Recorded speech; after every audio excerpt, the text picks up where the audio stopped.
히브리서 12장 1절에서 13절까지 신약성경 365페이지에 있습니다. 예, 우리 찾으셨으면 저와 한 절씩 교독하여서 읽도록 하겠습니다. 제가 먼저 읽습니다. 이러므로 우리에게 구름같이 둘러싼 허다한 증인들이 있으니 모든 무거운 것과 얽매이기 쉬운 죄를 벗어버리고 인내로써 우리 앞에 당한 경주를 경주하며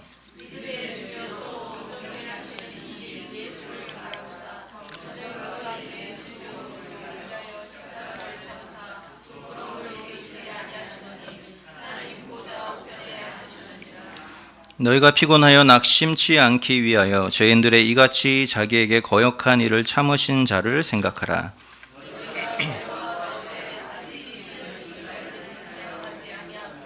또 아들들에게 권하는 것 같이 너희에게 권면하신 말씀을 잊었도다.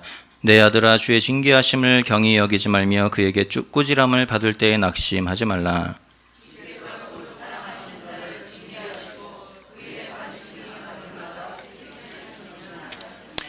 너희가 참음은 징계를 받기 위함이라. 하나님이 아들과 같이 너희를 대우하시나니 어찌 아비가 징계하지 않는 아들이 있으리요.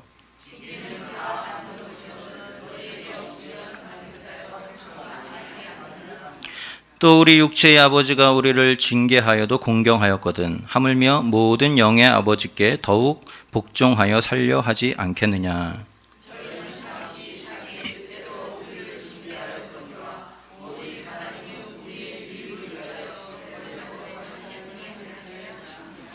무릇 징계가 당시에는 즐거워 보이지 않고 슬퍼 보이나 후에 그로 말미암아 연달한 자에게는 의의 평강한 열매를 맺나니. 함께 읽겠습니다. 너희 발을 위하여 고등기를 만들어 저는 다리로 하여금 어그러지지 않고 고침을 받게 하라. 아멘. 우리가 성도들 중에는 아주 특별한 열심을 가지고 계신 분들이 종종 있습니다. 물론 이왕 우리가 예수님을 믿는 거 열심히 믿고 섬기고 봉사하면 좋죠. 그러나 그 열심이라는 것이 우리가 말씀에 근거하지 않을 때에는 잘못된 방향으로 나아가는 경우도 종종 생깁니다. 그래서 예전에 제가 잘은 알지 못하면 어쨌든 제가 알던 한 분은 무조건 기도하기만 하면 병이 낫는다 이런 생각을 가지고 이 치료를 거부하고 이제 기도원을 이렇게 전전하시다가 결국은 더 병이 악화되셔서 이제 힘든 그런 경우를 당한 분도 있었고요. 또 어떤 분은 내가 하나님의 자녀가 됐으니까 하나님의 자녀를 하나님이 굶기지 않으신다, 책임져 주신다 이런 믿음을 가지고 가장임에도 불구하고 생업전선에 뛰어들지 않으시고 여러 가지 집회를 이렇게 전전하면서 막 다니시던 그런 분도 있었습니다. 물론 그분들의 그런 어떤 믿음이라는 것은 우리가 참 따라하기 힘들 정도로 굉장히 믿음이 좋아 보입니다. 그렇지만 문제는 뭐냐면 그런 분들의 그런 모습을 보면서 우리가 저분이 정말 믿음 좋다, 우리도 본받아야겠다 이렇게 말하지는 않는다는 거예요. 왜냐하면 내가 원하는 것을 하나님 무작정 주실 것이다 이렇게 생각하는 것은 어쩌면 믿음이라기보다는 자기 확신일 가능성이 있기 때문에 그렇습니다. 그렇기 때문에 우리가 성경이 말하는 믿음이란 무엇인가, 우리가 그것을 한번 좀 생각을 해볼 필요가 있겠죠. 믿음의 본질적인 의미는 무엇인가. 물론 성경이 워낙 방대하고 성경 우리가 생각하는 것처럼 아주 단순하고 직선적이지 않습니다. 여러 가지 다양한 것들을 보여주고 있기 때문에 우리가 어떤 이렇다 저렇다 말하기는 힘들지만 오늘 우리는 이 본문을 통해서 특별히 믿음장이라고 일컬어지는 그런 본문이 포함되어 있는 이 히브리서 본문을 통해서 히브리서가 이야기하고 있는 믿음의 본질, 믿음의 중심이 무엇인지 우리가 함께 생각을 해보려고 합니다. 오늘 12장을 읽었는데 사실 12장은 11장과 연결해서 생각을 해야 될 필요가 있습니다. 왜냐하면 12장의 시작이 이렇게 되기 때문입니다. 이러므로 이렇게 시작합니다. 그죠? 12장 1절. 그러니까 이러므로라는 것은 뭐냐면 11장에 어떤 이야기를 많이 했다는 거예요. 그리고 그렇기 때문에 구름과 같이 허다한 증인들이 우리에게 있으니 이렇게 말하고 있습니다. 그렇기 때문에 우리가 11장에서 내리고 있는 어떤 결론을 가지고 그것을 근거로 12장이 시작된다는 것을 우리가 생각할 수 있습니다. 그래서 우리가 한번 11장 내용을 먼저 우리가 살펴보면 좋겠는데요. 11장 우리가 잘 아는 것처럼 믿음장이라고 일컬어집니다. 그래서 여러 가지 믿음의 사람들의 이야기를 하죠. 그런데 그 11장 처음에 믿음이 무엇인가 정의 내리는 아주 유명한 구절로 시작합니다. 11장 1절에 뭐라고 되어 있습니까? 믿음은 바라는 것들의 실상이요 보이지 않는 것들의 증거니 선진들이 이로써 증거를 얻었느니라, 이렇게 이야기하고 있습니다. 우리 말이 사실 좀 정확하게 이렇게 캐치하기가 어렵게 번역이 되었는데, 약간 좀 더 원어상으로 직역을 해보면 이렇게 될 수 있습니다. 믿음은 소망하는 것들의 실제이고 보이지 않는 것들에 대한 내적인 확신이다. 이게 아마 좀 더 직역한 내용이라고 할 수 있어요. 근데 이 구절만 보면 마치 아까 제가 말씀드린 것처럼, 그죠? 보이지 않는 것들에 대한 내적인 확신이기 때문에 마치 내가 원하는 것이 다 이루어질 것이라고 믿는 것이 믿음인 것처럼 우리가 생각할 수 있어요. 그런데 이어지는 11장 3절에서 그런 그 내용을 이제 바로 잡습니다. 11장 3절에서 뭐라고 말하냐면, 믿음으로 모든 세계가 하나님의 말씀으로 지어진 줄을 우리가 아나니 보이는 것은 나타난 것으로 말미암아 된 것이 아니니라, 이렇게 말하고 있어요. 무슨 말이냐면, 믿음이란 이 세상에 보이는 모든 것들이 하나님의 말씀과 하나님의 계획 안에서 이루어진 것을 믿는 것이다. 그게 믿음이다라고 이야기하고 있어요. 그러니까 내가 원하는 것이 이루어질 것이라고 확신하는 것이 믿음이 아니라, 우리가 보여지는 모든 것, 우리가 겪고 있는 모든 것들이 하나님의 섭리 가운데 이루어지고 있다는 것을 확신하고, 그래서 그 하나님을 신뢰하는 것이 믿음이다라고 이야기를 하고 있는 것이죠. 그렇기 때문에 히브리서가 말하는 믿음의 중심은 나에게 있는 것이 아니라 하나님에게 있습니다. 내가 원하는 것이 이루어지는 것이 아니라 하나님의 뜻이 땅에서 이루어지고 있다는 사실을 믿고 신뢰하는 것이 믿음이다라고 이야기하고 있는 것이죠. 그렇기 때문에 11장에서 이야기하는 여러 믿음의 선진들의 이야기들, 그것들은 그냥 믿음으로 살다가 성공한 사람들의 이야기가 아니라는 것을 우리가 생각할 필요가 있습니다. 그들은 어떤 사람들로 이 히브리서가 이야기하고 있는 것이냐면, 보이는 모든 것이 보이지 않는 하나님의 말씀으로 이루어지고 있다라는 것을 생각하면서 그것으로 말미암아 하나님을 신뢰한 사람들의 예를 보여주고 있는 것이죠. 그렇기 때문에 노아는 하나님이 말씀하신 홍수가 반드시 끝날 것이다 라는 것을 확신하면서 오랫동안, 그죠? 핍박과 조롱 가운데서 방주를 만들었습니다. 그래서 홍수에서도 생존할 수 있었던 것이고요. 아브라함도 100세가 되기까지 아들이 없었지만 하늘의 별과 같이 바다의 모래 같은 수많은 자녀를 너에게 줄 것이다 라는 하나님의 말씀이 이루어질 것으로 확신하였기 때문에 결국은 그 말씀이 이루어지는 것을 경험한 사람이었다라는 것이죠. 그래서 결국 이 사람들이 가지고 있었던 믿음이라는 것은 자기가 원한 아브라함은 아들을 원한 적이 본인이 확신하지 않았죠. 하나님 무조건 주실 거야 하고 100살 때까지 기도한 것이 아니라 하나님이 먼저 보여주신 것을 가지고 기도했습니다. 그렇기 때문에 그들이 가진 믿음은 그냥 아무런 근거 없는 자기 확신이 아니라 하나님이 말씀하신 것이 이루어질 것을 신뢰하던 그런 믿음이었다고 할 수 있는 것이죠. 그래서 11장에 소개되는 여러 수많은 믿음의 사람들은 결국은 그 하나님이 말씀하신 것이 이루어질 것을 신뢰하면서 핍박과 고난의 길을 묵묵히 걸어갔던 사람들로 묘사를 하고 있습니다. 이것을 통해서 우리 믿음이라는 것이 무엇인지 우리가 좀 더 확실히 알 수 있게 됩니다. 그러니까 아까 말씀드린 것처럼 하나님의 말씀이 성취될 것에 대한 확신이라는 거죠. 하나님이 나를 위해서 일하고 계신다라는 것을 믿고 신뢰하는 것이 바로 믿음입니다. 중요한 것은 뭐냐면, 그것보다 더 중요한 것은 뭐냐면, 믿음이란 한두 번의 어떤 특별한 사건을 통해서 드러나는 것이 아니라 우리 삶의 기나긴 여정을 통해서 우리가 성취할 수 있는 어떤 것이다 라는 것을 오늘 본문이 이야기하고 있는 것이죠. 노아도 아브라함도 모세도 어떤 한 가지 사건을 통해서 그냥 믿음의 사람으로 이렇게 된 것이 아니라 평생의 삶의 여정 가운데서 끝까지 그 약속을 붙잡고 걸어갔을 때, 마침내 승리했을 때 믿음의 사람이라는 평가를 받게 된다는 것이죠. 그렇기 때문에 이 믿음의 사람으로 살아간다는 것은 그냥 단회적인 일이 아니라 계속해서 지속되는 과정으로 우리가 봐야 한다는 것이죠. 그렇기 때문에 사실 믿음으로 산다는 것이 어렵습니다. 한 번 살아서 되는 것이 아니고 계속해서 끊임없이 살아가야 하기 때문에요. 그렇기 때문에 우리는 이 믿음의 선진들의 이야기를 볼 때 소망을 갖기도 하지만 절망을 가질 수도 있습니다. 왜냐하면 아브라함이니까 견뎠고, 그렇죠? 모세니까 견뎠고, 노아니까 견뎠지 나는 노아가 아니야 이렇게 생각할 수 있다라는 거예요. 그래서 이제 우리가 그런데 그럼에도 불구하고 우리가 그 오늘 본문을 통해서 그럼에도 불구하고 하나님 우리에게 주시는 말씀이 있다는 거죠. 그 말씀이 무엇인지 우리가 한번 생각을 해보면 좋겠습니다. 그래서 이런 것이 믿음이라는 걸 알았다면 그러면 이제는 그 믿음의 삶을 살기 위해서 모세만 했고 아브라함만 한 것이 아니라 나도 그 믿음의 삶을 살기 위해서 하나님 우리에게 명령하시는 것이 있다는 거예요. 오늘 본문에 보면 12장을 읽었는데 세 가지의 중요한 명령이 나옵니다. 구체적으로 네 가지죠. 네 가지의 명령의 동사가 이렇게 흩어져 있는데요. 그것을 가지고 히브리서가 우리에게 주시는 믿음의 삶을 살아가기 위해서 우리가 잡아야 될 명령이 무엇인지 한번 생각해 보면 좋겠습니다.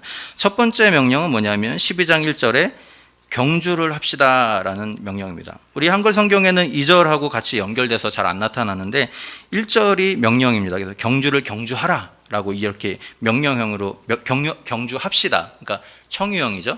함께 이 길을 걸어갑시다. 이렇게 되어 있습니다.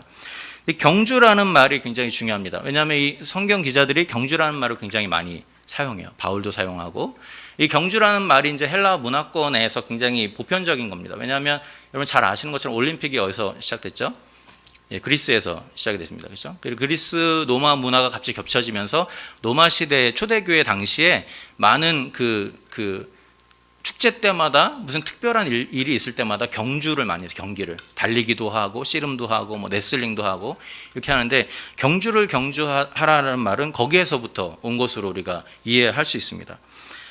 그래서 근데 이제 경주라는 게 기본적으로 누군가와 싸워서 이겨야 되는 거죠. 경쟁을 해서 이겨야 되는 겁니다. 그래서 당시에 이 경주라는 말은 두 가지 의미를 가지고 있었다고 합니다. 시합이라는 말이 있었고 또 싸워서 이기다, 싸우다라는 뜻을 가지고 있는 말이었다는 거예요.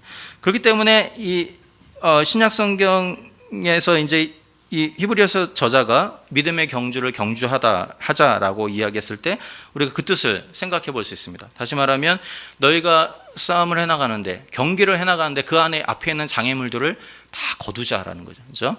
그 앞에 오늘 본문에 나온 것처럼 얽매우기 쉬운 죄를 벗어버리고 인내로서 우리 앞에 당한 경주를 경주하자. 다시 말하면 너희의 싸움은 계속해서 진행되는 싸움이 될 텐데 그 앞에 있는 장애물들을 다 거둬버리고 끝까지 싸움을 싸워가라라고 말하고 있는 것이죠. 다시 말하면 히브리서가 말하는 믿음은 결과를 얘기하는 게 아닙니다. 내가 이렇게 살았더니 승리했다. 승리를 얘기하는 것이 아니라 과정을 이야기하는 것이죠. 어떻게 계속해서 믿음의 길을 걸어갈 것인가. 그 이야기를 하고 있습니다. 포기하지 않고 끝까지 달려가라라고 이야기하고 있다는 거죠. 물론 이 싸움은 쉽지 않습니다. 그래서 제가 말씀드린 것처럼 나는 할 수 없고 모세만 했고 노아만 했고 우리가 그렇게 생각할 수 있어요. 그렇기 때문에 오늘 2절에서 중요한 말씀을 합니다. 뭐라고 말하냐면 우리 같이 한번 읽어볼까요? 믿음의 주요 또 온전케 하시는 이인 예수를 바라보자. 저는 그 앞에 있는 즐거움을 위하여 십자가를 참으사 부끄러움을 개의치 아니하시더니 하나님 보좌 우편에 앉으셨느니라 이렇게 말하고 있어요. 오늘 2절은 아까 제가 말씀드린 것처럼 1절이 경주합시다 이렇게 돼 있고요. 2절은 원래 원문에는 뭐뭐 하면서 이렇게 돼 있어요. 분사형으로. 그러니까는 경주를 할 때 우리가 어떤 태도로 경주할 것인가에 대해서 말하는 게 2절입니다. 어떻게 경주하라는 거예요? 믿음의 주여 온전케 하시는 이인 예수를 바라보면서 경주를 나아갑시다 이렇게 말하는 거예요. 우리의 시선이 우리에게 있으면 안 된다는 거죠. 다시 말하면 이 경주는 우리의 힘으로 할 수 있는 거라는 얘기입니까? 못한다는 겁니까? 우리의 힘으로 할 수 없다는 얘기예요. 그렇기 때문에 이 믿음의 경주를 할 때 우리가 바라봐야 될 것은 뭐냐면 믿음의 주인 예수를 바라보라는 거예요. 바라보라는 말은 그 눈을 고정시키다는 말입니다. 픽스라는 단어로 우리가 영어로는 할 수 있어요. 그러니까 우리의 시선을 고정하라는 이야기예요. 이게 가장 본문의 포인트라고 할 수 있습니다. 그래서 우리가 믿음의 경주를 평생 달려야 되는데 우리의 힘으로는 할 수 없다는 거예요. 예수 그리스도를 바라보면서 예수 그리스도가 주시는 힘으로 우리가 이것을 걸어가야 된다라고 이야기했습니다. 그래서 그 11장 마지막 부분에 보면 재밌는 이야기가 나오는데 11장 39절에 보면 앞에 많은 믿음의 선진들의 이야기를 하면서 뭐라고 정리를 하냐면요. 이 사람들이 다 믿음으로 말미암아 증거를 받았으나 약속은 받지 못하였으니 믿음의 삶을 살아고 승리했어요. 그러나 진정한 약속이 성취되는 것은 못 봤다는 거예요. 그 약속이 성취되는 것이 무엇을 말합니까? 예수 그리스도가 이 땅에 오신 것을 얘기하는 것이죠. 그러니까 믿음의 선진들은 엄청난 믿음의 삶을 살았지만 그 약속을 온전히 받지는 못했다는 거예요. 근데 우리는 어떻다는 거예요? 우리는 그들보다 연약해 보이고 부족해 보인다 할지라도 우리에게는 이 약속의 성취로 오신 예수 그리스도가 우리 가운데 있다라는 거죠. 예. 그렇기 때문에 그 예수 그리스도를 붙잡고 걸어가라, 싸워가라라고 이야기를 하고 있다라는 것입니다. 근데 왜 그러면 예수님을 붙잡는 게 중요한가? 오늘 본문에 우리가 살펴보면 좋겠습니다. 2절에 우리 읽은 절에 보면 믿음의 주요 온전케 하시는 이인 예수를 바라보자 이렇게 했습니다. 왜냐하면 예수님이 믿음의 주이고 온전케 하시는 이시다라는 것이에요. 믿음의 주라는 말이 약간 좀 더 우리가 이해하기 쉽게 원문상으로 번역하면 믿음의 주님이라는 뜻이 아니고요. 믿음의 창시자, 파이오니어 이런 뜻으로 해석할 수 있습니다. 다시 말하면 예수님이 우리가 예수님을 붙잡아야 될 이유는 뭐냐면 예수님이 이미 우리가 걸어가고 있었던 모든 실패와 좌절과 절망의 길을 이미 걸어가신 분이라는 거예요. 이미 걸어가시고 실패와 절망과 좌절을 겪으시면서 마침내 십자가에서 그것을 승리로 이끄신 분이 바로 예수님이다라고 말하고 있는 것이죠. 그렇기 때문에 우리가 믿음의 길을 걸어갈 때 주님을 붙잡아야 될 이유가 여기 있다는 거예요. 예수님이 오늘 본문에 보면 그 앞에 있는 즐거움을 위하여, 다시 말하면 부활의 즐거움을 위하여 어떻게 말하시죠? 십자가를 참으사 부끄러움을 개의치 아니하시더니 이렇게 말합니다. 개의치 않다라는 말은 조롱하다, 멸시하다 이런 의미에 가까워요. 더. 그러니까 앞에 있는, 물론 예수님에게 십자가가 굉장히 어려웠죠. 예수님도 그것을 고통스러워해서 이 잔을 내게서 떠나가게 해달라고 간구했습니다. 인간적으로 굉장히 어려운 십자가였지만, 그러나 마침내 예수님 십자가를 지시기로 결단했을 때는 왜 그게 가능했다는 거예요? 바로 앞에 있을 부활의 영광을 생각하고 그것 때문에 내가 지금 당할 현재의 고통과 경멸과 그런 어려움들을 그냥 무시했다는 거죠. 너 한번 올 테면 와봐라 이렇게 얘기했다는 거예요. 그리고 승리하셨다는 거죠. 그럼 우리도 마찬가지로 세상을 살다 보면 여러 가지 어려움을 당할 수 있다는 거예요. 예기치 않은 어려움 당할 수 있고 믿음의 시련을 당할 수 있고 여러 가지 문제에 직면할 수 있다는 거죠. 바로 그때 우리가 어떻게 그 믿음의 경주를 끝까지 갈 수 있는가? 믿음의 주를 바라보라는 거죠. 믿음의 창시자이신 주를 바라보라는 거죠. 예수님이 앞에 있는 영광을 기억하면서 확신하면서 인내했던 것처럼 우리도 앞에 하나님이 약속하신 약속의 영원한 영광을 바라보면서 믿음의 길을 걸어가라라고 오늘 본문이 이야기하고 있는 것이죠. 물론 어려운 길입니다. 쉽지 않은 길입니다. 그러나 믿음의 창시자이신, 믿음의 본이 되신 예수 그리스도의 승리의 모델이 우리 가운데 있다라는 것이죠. 이 말씀을 붙잡고 우리도 끝까지 승리의 길을 향해서 믿음의 경주를 걸어갈 수 있는 저와 여러분들이 될 수 있기를 바랍니다. 두 번째 명령은 뭐냐면 3절에 나오는 생각하라라는 겁니다. 생각하라. 다시 말하면 너희가 낙심치 않으려면 죄인들이 자신을 거역하는 것까지도 참으신 예수님을 생각하라라고 말하고 있습니다. 비슷한 이야기가 반복이 됩니다. 우리가 살다 보면 낙심할 때가 많이 있는데 그때 우리가 낙심하지 않을 수 있는 방법은 뭐냐면 나보다 더 큰 어려움 가운데 처해졌던 예수 그리스도를 생각하라라고 이야기하고 있는 것이죠. 예수 그리스도께서 자신이 사랑해서 구원하기 위해서 온 사람들에게 배신을 당한 거죠. 그만큼 견디기 힘든 일은 사실 세상에 없지 않을까라는 생각을 해보게 됩니다. 그런데 중요한 것은 뭐냐면 그런 주님을 너희도 기억하라라고 이야기하고 있는 것이죠. 사실 이렇게 쓰여진 이유는 히브리서의 독자들이 여러 가지 믿음의 시련 가운데 있었기 때문이라고 할 수 있습니다. 물론 히브리서를 누가 지었느냐 아직까지 밝혀진 바가 없습니다. 예전에는 바울이 했다고 했지만 지금 대부분의 거의 90% 넘는 사람들은 누가 썼는지는 알 수 없다 이렇게 정설로 되어 있습니다. 다만 분명한 것은 뭐냐면 히브리서의 내용을 통해서 우리가 알 수 있는 것은 그들 안에 여러 가지 믿음으로 말미암은 고난과 핍박이 있었다는 내용은 우리가 분명히 알 수 있습니다. 그래서 4절을 이렇게 말하죠. 너희가 죄와 싸우되 아직 피 흘리기까지는 대항치 아니하였다. 그 말은 뭐냐면요, 너희 안에 현재 죄와 싸우는 것 때문에 여러 가지 어려움이 있다는 거예요. 그런데 너희 안에 다른 믿음의 선진들이 걸어갔던 것처럼 순교의 길이 있을 수도 있을 것이다. 이런 이야기를 했어요. 그만큼 굉장히 어려운 환경 가운데 그들이 있다라는 것이죠. 조만간 그런 날이 오게 될 것이다라는 것을 암시하고 있습니다. 근데 그런 어려움이 생기게 될 때, 닥치게 될 때 너희가 그 앞길을 걸어가신 그리스도를 기억하라라고 말하고 있는 것이죠.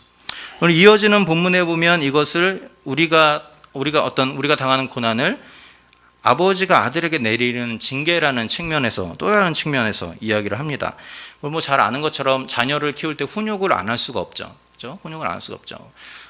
뭐 여러 가지 잘못된 부분에 대해서 우리가 때리면 안 되겠지만, 그죠? 미국에서는 때리면 잡혀가죠. 때리면 안 되겠지만 우리가 분명하게 훈육할 필요는 있어요. 근데 문제는 뭐냐면 옆집 아이가, 그죠? 옆집 아이가 정말 눈에 거슬리는 일을 할 때 우리가 그 아이를 훈육하는가? 예, 훈육 안 합니다. 자, 웬만해서는, 그죠? 뭐 말은 하겠지만 왜 그래요? 물론 1차적으로는 그 아이를 훈육할 책임이 나에게 있지 않기 때문에 그렇지만, 내가 그 아이를 어떤 것을 무릅쓰고라도 훈육해야 할 만큼 그 아이를 사랑하지 않기 때문에 그래요. 그죠? 내가 내 아이를 훈육하는 것은 그만큼 사랑하기 때문에 그런 것이죠. 마찬가지라는 겁니다. 마찬가지라는 거. 그래서 혼낼 수 있는 부모가 있다라는 것은 굉장히 우리에게 축복된 일이야. 혼낼 수 있는 부모가 없다라는 것은 사실은 굉장히 슬픈 일인 것이죠.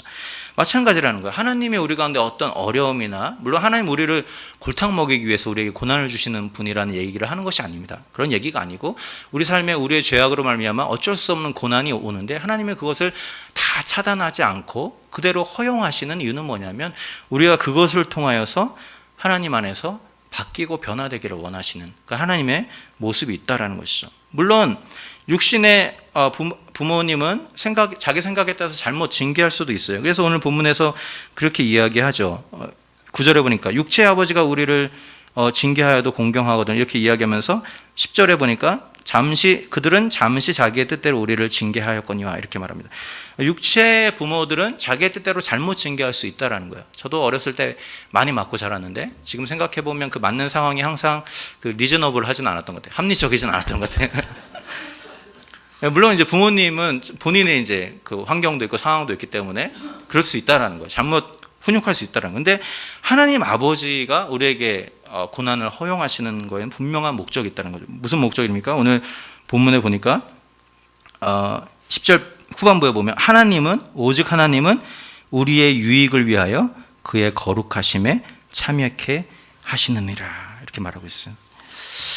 다시 말하면 하나님이 우리에게 고난을 허용하실 때는 분명한 목적이 있다는 거예요. 그 목적은 뭐냐면 우리의 유익을 위하는 것과 그 고난과 여러 가지 어려움을 통해서 우리가 정결케 되어지고 거룩해지기 위해서 하나님이 그 고난을 허용하신다라고 말씀하고 있는 거죠. 그래서 7절에 보면 이 히브리서 기자가 아주 담대하게 이야기하죠. 너희가 참음은 징계를 받기 위함이라. 다시 말하면 좀 더 쉽게 우리가 번역을 하면 너희는 징계를 받기 위하여서 참으라라는 거예요. 다시 말하면 징계가 너희에게 저주가 아니고, 너희 가운데 고난이 너희에게 슬픔이나 그런 것이 아니고 오히려 너희를 변화시키는 하나님의 놀라운 기회다라는 것을, 그것을 기억하라라고 히브리서가 우리에게 말하고 있는 것이죠. 이것을 통해서 우리가 믿음의 한 가지 본질을 알게 됩니다. 그것은 뭐냐면 믿음은 고난을 통해서 성장하고 또 고난을 통해서 비로소 증명된다는 것이죠. 예. 고난이 믿음의 모판이라는 거죠. 고난이 없으면 우리 믿음이 성장하지 않고, 고난이 없이는 우리의 믿음이 증명될 방법이 없다라고 말하고 있는 것입니다. 예전에 제가 잘 모르겠어요. 정확한 건지 모르겠어요. 예전에 어떤 읽은 책 중에 그런 내용이 있더라고요. 그 생선을 바닷가에서 내륙으로 옮기기 위해서 신선하게 유지를 해야 되잖아요. 그래서 신선한 생선으로 유지하기 위해서 하는 방법이 뭐냐면 천적을 한 마리 집어넣는다는 거예요. 천적을 한 마리 집어넣으면 어떻게 돼요? 그 천적을 피하기 위해서 계속 움직이다가 마침내 도착지에 딱 도착했을 때 싱싱한 상태로 있게 된다는 거죠. 어떤 의미에서 우리 삶에 어려움이 있다라는 것, 그렇죠? 우리 삶에 문제가 있다라는 것, 그것은 어떤 의미에서 나를 끊임없이 깨우고 끊임없이 내가 신앙 안에서 깨어있고 하나님을 붙잡게 하기 위한 하나님의 은혜의 방편일 수 있다라는 거죠. 그렇기 때문에 본문은 하나님이 허락하시는 고난이라는 것은 우리의 유익과 거룩함을 위한 하나님의 선물이다, 이렇게 말하고 있습니다. 만일 그렇다면 우리가 주님 앞에 기도할 때 우리의 기도 제목도 약간 달라질 필요가 있겠죠. 이 문제도 해결해 주시고 저 문제도 해결해 주시고 저 문제도 해결해 주시고 평탄한 삶을 살게 해 주십시오 라는 것이 우리의 기도의 유일한 기도의 제목이 되어서는 안 된다는 거예요. 그렇게 평탄해지면 도리어 우리가 그죠? 신앙이 우리의 믿음과 신앙이 약해질 수 있다는 거예요. 결국 우리의 기도는 어떠해야 되냐 하면 오늘 본문의 근거에 볼 때 우리의 기도는 이런 어려움도 있고 저런 어려움도 있고 이런 아픔도 있습니다. 주님. 그러나 주님을 바라보면서 인내하고 끝까지 승리하게 해주세요. 라는 기도가 될 필요가 있다는 것이죠. 물론 우리의 문제가 해결될 필요는 있습니다. 그러나 우리 기본적인 자세는 무엇이냐면 우리 삶에 어쩔 수 없이 계속해서 고난이 있다고 한다면 계속해서 그 고난 때문에 슬퍼하면 우리는 끊임없이 슬퍼하는 삶을 살 수밖에 없다는 거예요. 우리의 자세는 무엇이냐면 주님 여러 가지 고난이 있는 거 아시죠? 주님 끝까지 승리하게 해주세요. 걸어가게 해주세요. 넘어지지 않게 해주세요. 이런 기도가 우리의 기도가 되어야 한다는 것이죠. 마지막으로 오늘 본문에 등장하는 또 하나의 명령은 고등기를 만들라라고 이야기하고 있습니다. 우리 12절 13절에 이렇게 말하고 있죠. 그러므로 피곤한 손과 연약한 무릎을 일으켜 세우고 너희 발을 위하여 고등기를 만들어 저는 다리로 하여금 어그러지지 않고 고침을 받게 하라라고 말하고 있습니다. 한글 성경을 보면 무엇을 명령하고 있는지가 약간 불분명한데요. 오늘 원문에 보면 두 가지 명령이 쓰입니다. 첫 번째는 뭐냐면 일으켜라, 일으켜 세워라. 그리고 두 번째는 고등기를 만들어라. 이 두 가지 이야기가 있습니다. 일으켜라는 것은 피곤한 손과 연약한 무릎을 일으켜 세우라라고 말하죠. 다시 말하면 그만큼 이 히브리서를 읽는 독자들이 어려운 고난 가운데 있다라는 이야기입니다. 종교적인 어떤 핍박, 어떤 삶의 핍박 때문에 넘어지고 쓰러진 자들이 있다라는 거죠. 그래서 그 중에는 믿음을 저버릴 지경에 이른 자들도 있다라는 거예요. 그래서 거기서부터 일어나라라고 말하고 있습니다. 재밌는 것은 뭐냐면 이런 상황에서 히브리서 기자가 준 마지막 명령이 이렇게 고난을 피해라, 이렇게 고난을 해결하라 이렇게 말한 것이 아니고 무엇을 명령하냐면 끝까지 고난의 길을 걸어가라 라고 말하고 있어요. 고등기를 만들어라 라는 이유가 무엇인지 생각해 볼 필요가 있습니다. 너희 발을 위하여서 고등기를 만들라라고 명령했는데요. 그 발이 저는 다리라고 말해요. 그만큼 어렵다는 거죠. 여러 가지 비유적으로 고난 가운데 있는 사람들이 이야기합니다. 고등기를 만들라는 명령은 뭐냐면 그 저는 다리를 가지고서도 끝까지 목적지에 도착할 수 있도록 그죠? 끝까지 걸어갈 수 있는 길을 만들어라 이런 이야기예요. 그러니까 다시 말하면 너희가 아픈 거 안다. 너희가 고난 가운데 있는 거 안다. 그러나 끝까지 타협하지 말고 양보하지 말고 믿음의 길을 걸어가라라는 것이죠. 예. 그러다 보면 너희의 어긋난 다리도 고침을 받게 될 것이다 라고 말하고 있습니다. 어떤 위기와 위협이 온다 할지라도 내가 가지고 있는 신앙을 타협하지 말고 신앙의 기준을 지키라 라고 도리어 더 강하게 고난 가운데 있는 성도들을 향해서 강하게 명령을 하고 있다라는 것이죠. 여러분 이 말씀을 통해서 우리의 삶을 한번 비춰볼 수 있으면 좋겠습니다. 이 땅에 사는 동안 우리도 각기 모양과 정도는 다르다 할지라도 비슷한 고난과 어떤 그런 문제에 직면할 수 있습니다. 때로는 그것이 나를 낙심하게 할 수도 있고 또 하나님의 사랑을 의심하게 할 수도 있습니다. 그래서 사람들이 고난을 좋아하진 않죠. 그러나 오늘 본문 11장 이렇게 말하죠. 무릇 징계가 당시에는 즐거워 보이지 않고 슬퍼 보이나 후에 그로 말미암아 연달한 자에게는 의의 평강한 열매를 맺나니 말씀하고 있어요. 오늘 우리가 당하는 어려움은 분명 우리에게 달가운 것은 아니지만 그러나 우리가 그 고난 가운데서 나보다 더 큰 고난을 당하신 예수 그리스도를 바라보면서 또 고난 뒤에 있을 어떤 영광을 바라보면서 끝까지 믿음의 길을 경주하면 어떻게 된다는 거예요? 우리에게 반드시 의의 평강한 열매가 맺히는 날이 오게 될 것이다 라고 약속하고 있다는 것이죠. 여러분 믿음은 결과가 아니고 과정입니다. 그리고 믿음의 길을 걸어가는 과정에는 반드시 힘든 고난과 역경이 따라오게 되어 있습니다. 그렇기 때문에 그리스도의 삶은 어떤 나의 편안함을 위해서 고난을 포기하는, 고난을 피하는 삶이 아니라 후에 쓸 영광을 확신하면서 끝까지 고난과 더불어 맞서 싸우는 삶이 되어야 한다는 것입니다. 왜냐하면 고난이 나를 한 단계 업그레이드하는 하나님의 좋은 은혜의 방편이 되기 때문입니다. 이 말씀을 통해서 오늘 우리 삶에 닥쳐오는 여러 가지 고난을 대하는 우리의 태도가 바뀔 수 있으면 좋겠고요. 그것을 통해서 어떤 상황에서도 포기하지 않고 끝까지 믿음의 길을 걸어가는 우리 전하는 교회 성도를 될 수 있기를 주님의 이름으로 부탁을 드립니다. 함께 기도하겠습니다.